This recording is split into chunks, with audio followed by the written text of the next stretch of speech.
Biar betik. Hampa pernah tengok tak filem 6 Jahanam? Ni kisah 6 Jahanam dunia haiwan. Ini ialah Mapogo 6, sekumpulan 6 ekor singa jantan yang paling ganas dalam sejarah Afrika. Pada tahun 2006, 6 ekor singa jantan ni dihalau keluar daripada perai mereka.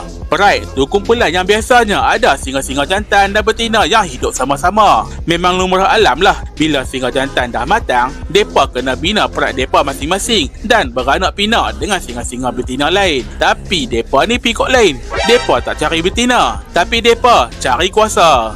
Mereka buat kumpulan baru. Tujuan mereka bukan nak tambah zuriat, tapi untuk buang tebiat. Mereka dilanggar habis masuk kawasan semua binatang lain. Mereka buru habis apa saja binatang yang mereka jumpa. Bukan sebab lapar, tapi sebab nak tunjuk kuat. Singa-singa lain pun mereka tibai nah. Sampai lebih 100 ekor tumbang dalam setahun. Memang power no haram.